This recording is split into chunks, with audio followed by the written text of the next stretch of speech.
حضرت عبداللہ ابن حذافہ رضی اللہ تعالیٰ عنہ کو رومیوں نے قید کر لیا تھا، اور جب رومی آپ کو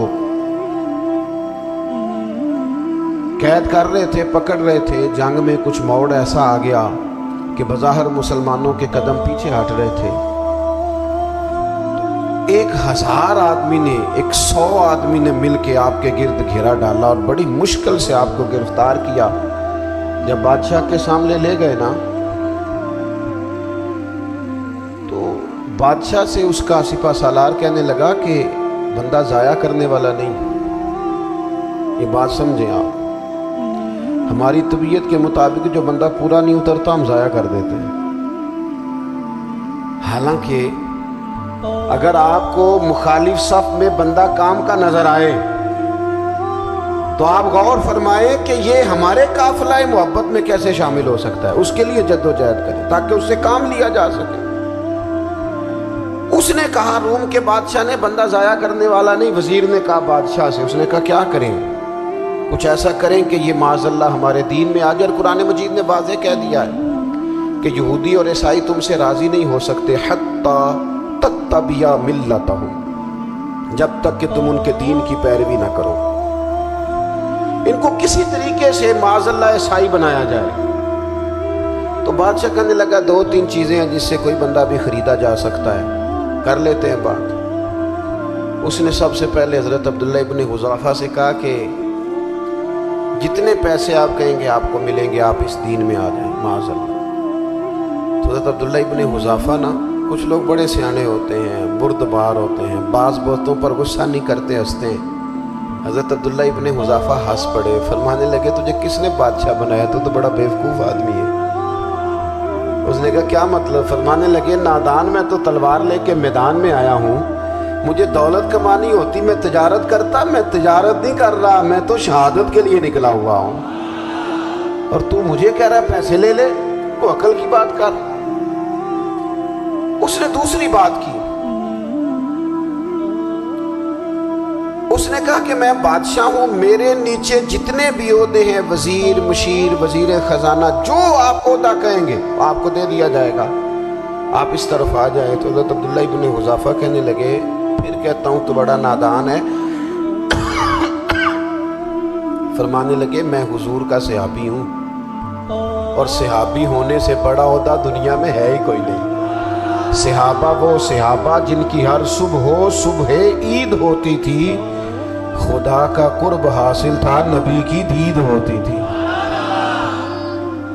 کہا تو مجھے لالچ دے رہا ہے۔ اب انہوں نے ایک نئی چال چلی۔ وزیر کہنے لگا کہ میں ایک اور طرح سے معاذ اللہ کوشش کرتا ہوں پگھلا دینے کی۔ آپ اندر کمرے میں قید تھے تو وہاں ایک خاتون کو بنا سوار کر بھیج دیے گا۔ دوستو یاد رکھنا، تگڑا اور مضبوط جوان پتہ کون ہوتا ہے؟ جس کی نظریں پوری طرح اس کے کنٹرول میں ہوں، یہ علامت جوانی ہے۔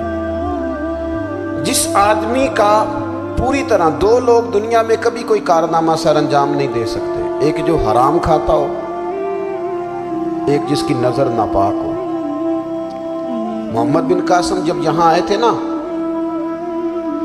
تو ایک دن بڑے پریشان تھے، تو ایک بزرگ کہنے لگے آپ کیوں پریشان ہیں؟ کہنے لگے راجہ طاہر سے مقابلہ ہے، اور ہماری فوج تو سندھ کے رستے بھی نہیں جانتی، زبان بھی نہیں جانتی، لڑیں گے کیسے؟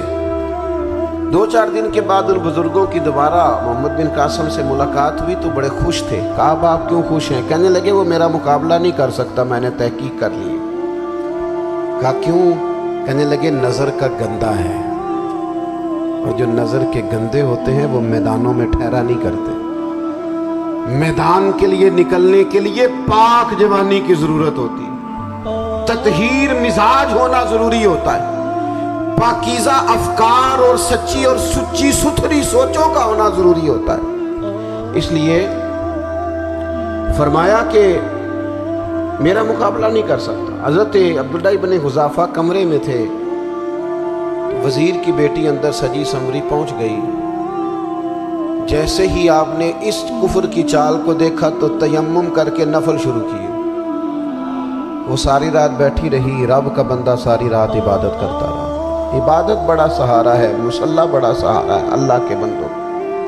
صبح دروازہ کھولا، وزیر نے اپنی بچی سے پوچھنا چاہتا تھا رزلٹ کیا نکلا، تو کہنے لگی پیچھے ہٹ جا، اب تیرا میرا تعلق کوئی نہیں، میں نے نبی پاک کا کلمہ پڑھ لیا۔ اس نے کہا میں نے بھی زمانہ دیکھا ہے، پر یہ کیا لوگ ہیں، کستوری کے بنے ہوئے، سندل سے دھلے ہوئے، کہ میں ساری رات کمرے میں رہی اور 100 اور 1000 آدمی جس جوان کا مقابلہ نہ کر سکے، اتنا طاقتور جوان کمرے میں رہا اور اسے نظر اٹھا کے نہ دیکھا۔ وہ کچا رانگے للاری والا جڑا چڑھدا تے لیندا رہندا ہے، اے عشق تیرے دا رنگ محمد چڑھیا پھر نہیں لیندا۔ میں کہا ایک دفعہ نظر اٹھا کے نہیں دیکھا، کمال ہو گئی، اتنے بڑے لوگ، اتنی بڑی سعادت مندی، فیروز بختی، معاملہ فہمی حد ہو گئی۔ اللہ اکبر۔ دوستو، بادشاہ جب پوری طرح ہار گیا نا، اس نے کہا مار دو۔ تیل گرم کیا ایک کڑاہی میں، اور جب آپ کو اس میں ڈالنے لگے تو آپ کی آنکھوں میں آنسو آ گئے۔ بادشاہ کا خیال ہوا شاید نرم ہو گئے ہیں، کہنے لگا روئے کیوں؟ فرمانے لگے سوچتا ہوں جان ہی ایک ہے، کتنا مزہ ہے اس کی راہ میں جان دینے کا، کتنی لذت ہے اس کے نام پر مرنے میں، کتنا لطف ہے۔ جے تو چڑھیا اتے دار بھی نہیں، تے جے تو وکیا عشق بازار بھی نہیں، تے ایڈا سستا سودا پیار بھی نہیں، تے ایڈا سستا لبدا یار بھی نہیں۔ کئی جنگل گانے پیندے نہیں، کئی دوزخ لنگنے پیندے نہیں، جے وہ اس ملوں بھی مل جاوے، ایدوں سستا ہور بپار بھی نہیں۔ تے کچھ سمجھ نہ آوے لوکاں نوں وہ کادے نال شہید کرے، ڈٹھی یار دے ہاتھ تلوار بھی نہیں، پر او دا خالی جاندا وار بھی نہیں۔ کہنے لگے ایک جان ہے نا، تو دل کرتا ہے ہزاروں ہوتی تو ایک ایک کر کے محبوب کے نام پہ قربان کرتا، جب میرے پاس ہے ہی ایک، کروں کیا؟